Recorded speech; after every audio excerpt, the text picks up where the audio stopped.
Hey everybody, Spuddy from Spuds Games. Welcome back to my YouTube channel.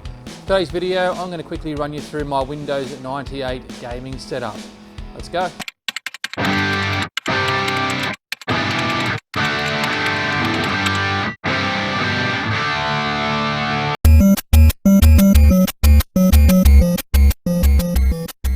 So why Windows 98? For me, Windows 98 was the most nostalgic era for me for PC gaming.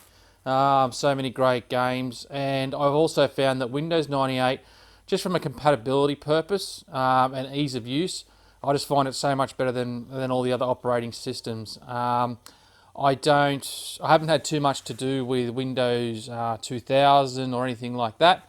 I sort of went from Windows 98 and then jumped to Windows XP, which I have an XP machine here as well. But what I found is the XP era of games, most of them will actually run on my new PC. So there's no real point in me. Well, actually, I think the XP PC hasn't got out of the cupboard in 18 months or so. But the Windows 98 machine definitely gets a workout. It's probably one of the most used pieces of equipment I've got in my collection. So why did I make this video? Well, it's simple. I had an opportunity to upgrade the setup I had, and I thought, you know what, while I'm upgrading the setup, I'll actually make a video and run you guys through the whole collection of my PC games. The upgrade, or the original PC that I had, was a Pentium 3 slot 1, and it was a 500 megahertz 100 FSB PC. But I've had the opportunity to upgrade slowly over the last sort of 12 months, just from parts that I've gathered. Picked up some big computer bundles, old computer bundles, and I finally got some time to go through and start picking out the pieces that I really wanted to keep and make part of this computing bundle. So what I'll do is I'll run you through the actual PC itself and the hardware that I use, and then we'll have a look at some of the games that I've got in my collection.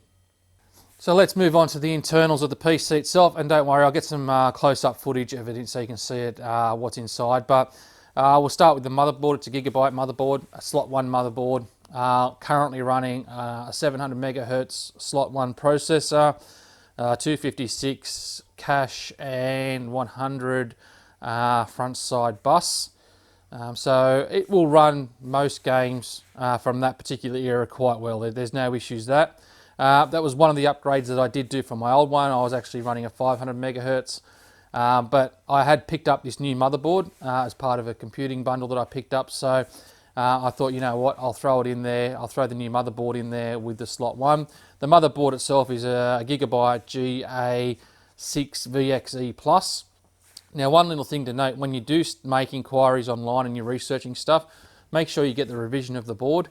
I actually pulled the manual up before I got this, and you know, it was showing a lot more information than this board has actually got. And what I found is the revision, same model number, but the revision I actually picked up was a bit different. So not that I think it's impacted on anything, because what I found is setting the multipliers on the front side bus.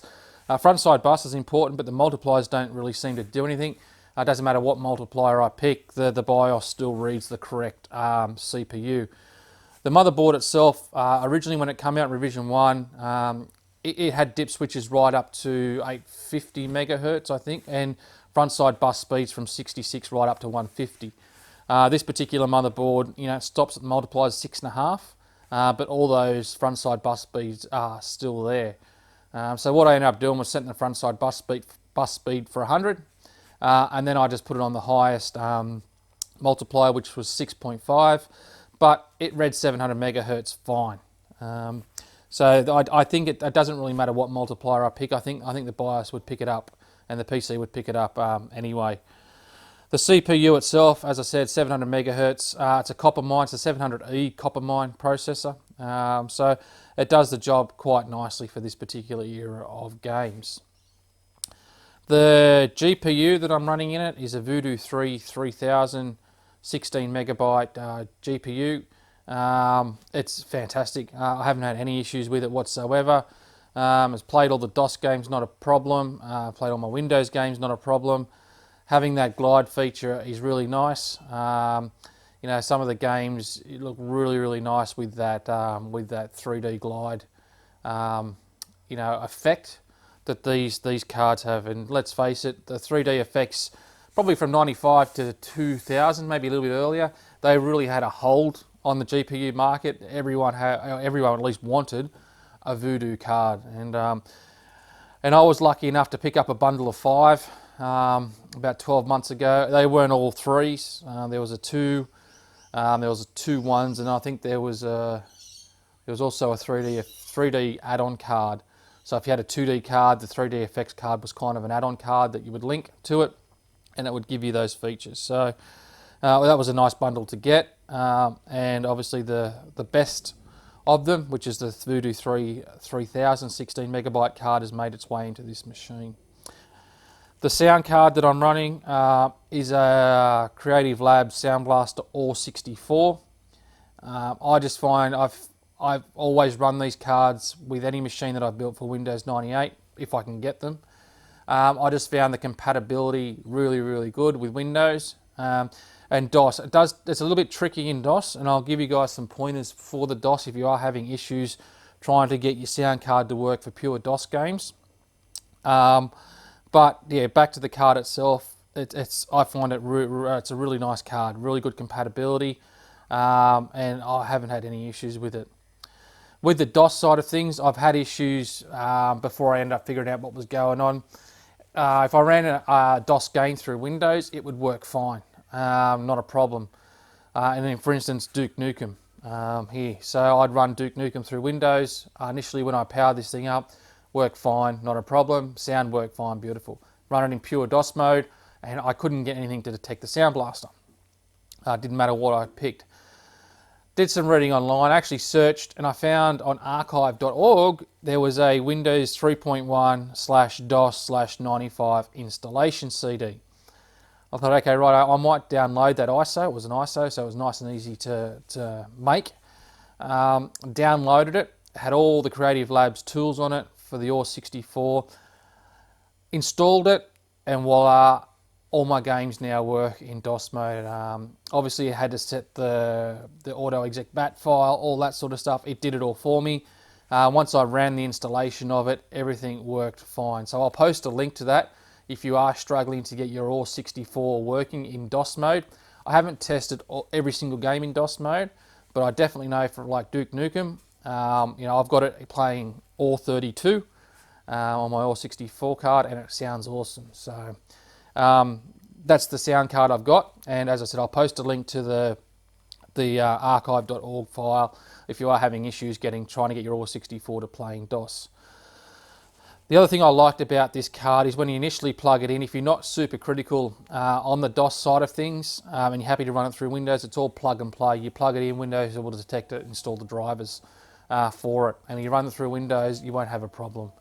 It's only if that DOS side of things it becomes a problem, then you have to look at getting this installation CD. But as I said, really easy. It's one of the other reasons why I chose a 3DFX card as well for the graphics card, not just because they're awesome, but because drivers are readily available, super easy to set up. The other thing I've got internally to this is a 3-com Ethernet card, 10/100 megabits per second card.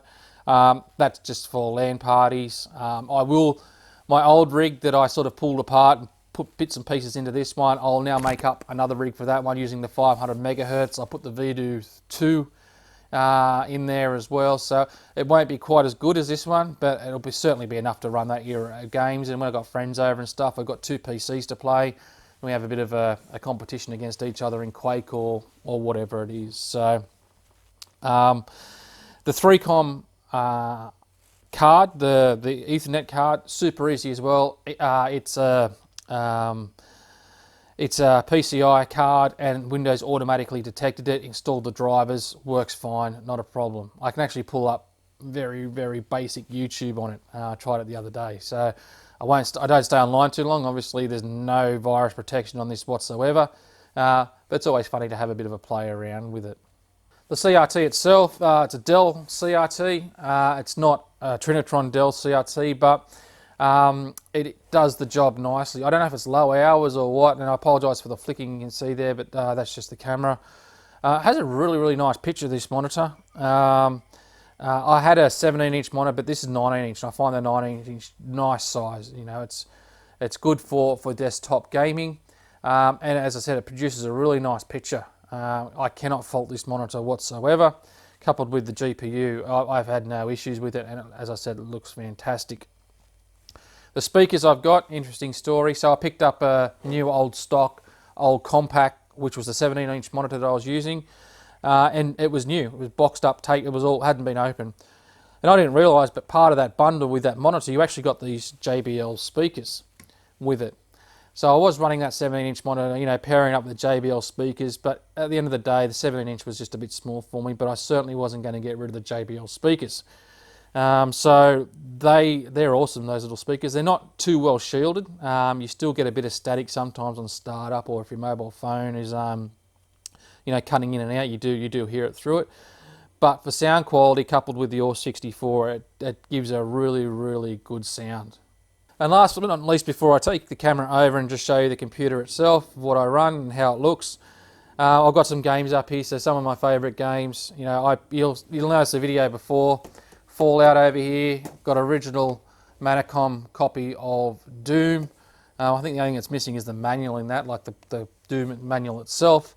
All the discs are in there, the install discs in there, the Manacom upgrade disc is in there as well, so that's nice to have.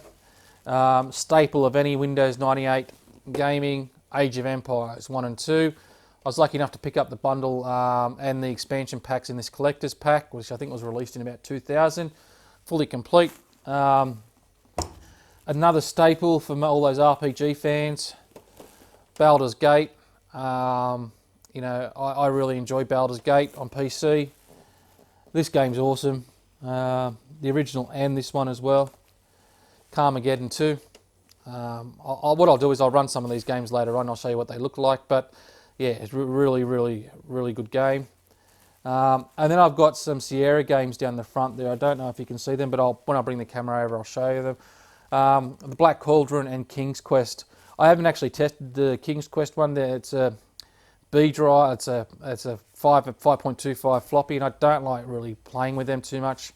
I do have a 5.25 in here, but I don't know. I just don't like doing it. I'd prefer to have that. I might go and put it on a CD or something like that, and then download it and install it from there. But it's always nice to have a complete copy in your collection anyway.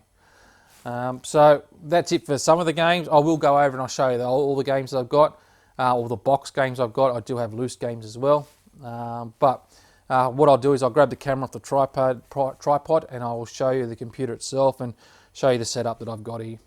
So here we are, close up internally of it, the PC itself. So you can see the motherboard model there. I think if I just move this power connector out the road, there's the model there, GA6VXE Plus. Apologies, but the camera doesn't seem to want to zoom in there. There it is. CPU, let's move out the light here, 700 megahertz slot 1 CPU. The RAM, pretty standard stuff. Got the 3D effects card here. And as I said before, the Voodoo 3000. That's the PCI Ethernet card. And then we've got the Awe64 Soundblaster card there at the bottom. Which reminds me I need to plug the CD audio in. Coming around to the front of this, and you'll see why I like this case. Covers up nicely. You can see here, hides the DVD and the B drive nicely. And it's just a click it in there. It has a really nice finish on the front. So I actually really like the case. It's not too big either. Now, we come over here, the keyboard, an IBM keyboard. Love this keyboard. Really sturdy, really nice to use. There's the black Dell monitor. I don't know what it is, but I actually like the black with the JBL speakers here. And I'll see if I can turn them up, see if you can get a good feel of what they sound like.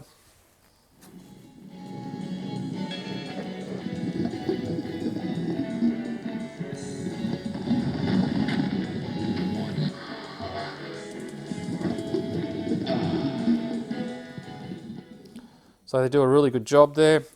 I got Duke running through pure DOS here as well. And they're the two games there from Sierra. I've got another one over there, something by Roberta. What what's the name, Roberta Williams, I think it is. It's called something Murders. I'll go over there and show you the other games I've got as well. But that's what the computer itself looks like. Nothing too flush, but you know, it does the job nicely. I think it has 8GB hard drive inside. Yeah, all in all, a nice compact computer, and as I said, does the job nicely. So coming over, this is some of the other big box games I've got. Yeah, all from that Windows 98, maybe a bit earlier era of games. You know, the Fallout games, Half-Life games, Lego Island. Some of them you might have saw in my previous video. Up here I've got the Sidewinder joystick as well. Got another one down here which I use. You know, I do struggle when I'm having the TIE Fighter and the X-Wings game. If I have TIE Fighter versus X-Wing, it seems to work fine, this Microsoft joystick, but for the other games, it doesn't work too well, but I'll figure that out.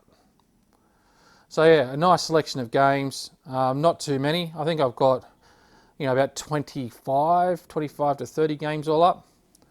But all these games I used to play back in the day. So that's it for the video, guys. Thanks for watching. I just wanted to give you guys a quick overview of the way I set up my Windows 98 gaming machine. I don't have the thousands of games that I do like the console games, but I have a nice selection. I try to make the PC itself as period correct as I can. I didn't want to go overboard with the graphics card. I know the Awe64 is probably lagging in regards to timeline. You know, it is more of a DOS, maybe 95 type card, but it works really well in Windows 98 as well. If you've got any suggestions, happy to hear them. But I am pretty happy with this rig. You know, I know I can go to a 1 GHz processor and all that type of thing, but for what it is, this runs pretty much everything that I want it to run. But I am open to suggestions. I do plan on making some more videos shortly. There's one coming up, Bang & Olufsen CRT video, so stay tuned for that. Because, you know, it's something, what's a CRT that I've never picked up before, never worked on before, never seen before. So it's an LX5500, so that should be an interesting video. But anyway, until the next video, guys, I'll see you then.